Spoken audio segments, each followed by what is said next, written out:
building human interaction into blended and online learning ecosystems. I want to start out by having you imagine, do a thought experiment with me, and imagine two distinct ecosystems, as you can see in this picture. One island ecosystem has very different trees and mountains and environment, habitats from the second. Both have life, but the life on these two islands is very different.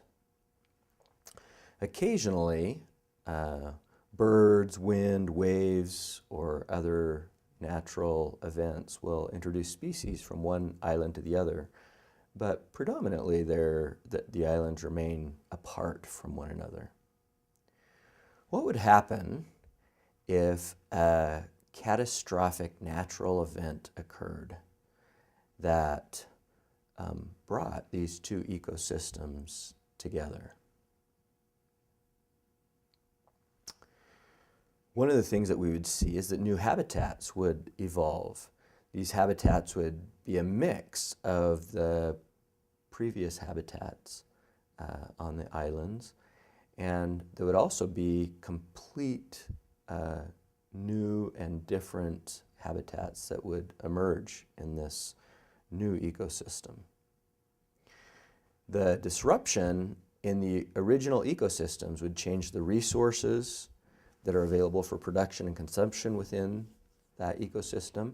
It also changed the nature of competition between the species on those islands. So I just pose a rhetorical question to you, which in this example, which species would survive and which species would thrive?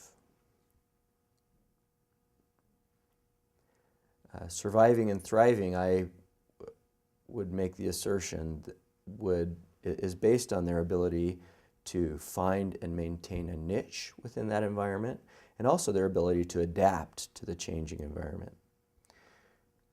Now, I share this thought experiment with you because there's a parallel that's happening right now in our educational ecosystems. Historically, we've had two predominantly separate and distinct learning environments. One's our traditional face-to-face learning environment, university, K-12 environment, and the other is a distributed or technology-mediated learning environment. What's happened over the past decade is that the possibilities in this distributed learning environment have expanded dramatically because of technological innovation and have begun to merge and overlap with the traditional face-to-face learning environments. This area of overlap is what we call blended learning. That's where blended learning occurs, and that's where these new ecosystems, educational ecosystems, are evolving. So I pose the question, what are some of the technologies that have disrupted or dramatically changed the way we do things? Tools such as cell phones, the internet, and others that have completely changed how we think about communicating and gathering information in this new time. So you can see here blended learning. Here's the pre and post, the parallel. We have the two islands that are separate, just like in the past. The distributed or online correspondence kind of learning was very distinct and different from the traditional face-to-face learning environment. And now with the expansion of the technology-mediated environment, we're seeing new and evolving ecosystems and species within those systems. Here's also a slide that shows the historical emergence of blended learning. And one of the things I want to highlight here is that I believe in the future, most, if not all, learning environments will be blended. We probably won't call them blended because we'll just call them learning, but most, if not all, our learning environments will involve the use of technology in rich and meaningful ways. And in fact, these two quotes from 2002 show that even almost a decade ago, blended learning was a trend that was starting to pervade higher education. Ross and Gage in 2006 made this comment that really our future learning systems may not be differentiated as much based on whether we blend, but rather how we blend. And so I just want to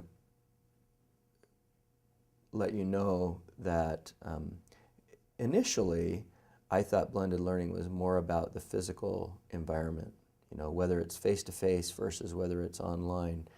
And the more I've studied this and had experience in this area, I think it's really more about the strengths and weaknesses, the dominant characteristics of these two archetypal learning environments, and not as much about the physical medium itself. So I posed this question, what are some of the dominant characteristics of online learning environment and face-to-face learning environment, and what kinds of learner interactions do we see in these environments? And one has to do with the kinds of interactions that occur in these two environments. These are three categories of interactions that happen that Michael Moore talks about: interaction with learners and the instructor, with each other, with content. And face-to-face environments, the best of them are really known for rich human interaction and a relationship orientation.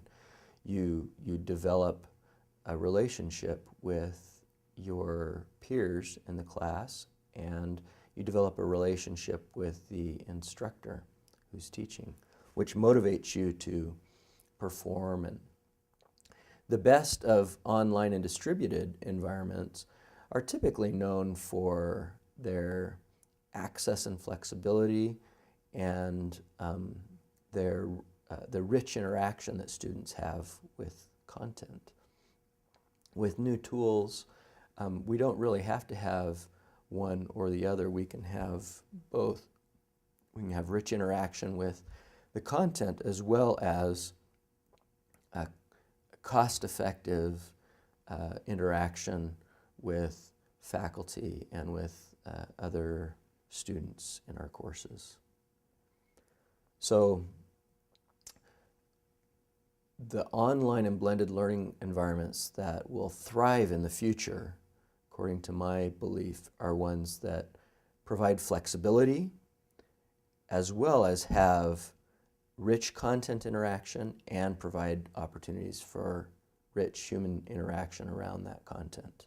The advances that we see in technology, particularly technologies like video technologies and synchronous technologies, are making the ability to achieve these goals not only possible, but really very practical and cost-effective. So here is a slide that shows some dimensions of human interaction. There's 4 listed here: space, time, fidelity, and humanness. In the dimension of space, we can be live, in the same room as each other, where we can, smell and hear and everything with the other person, or we can be in a virtual distributed environment. Time, the dimensions are on one end a synchronous environment where there's very rapid exchange of ideas, to asynchronous environment like a letter writing environment or correspondence course environment, or even an email environment. Fidelity is a dimension that hasn't been talked about a whole lot until the more recent years.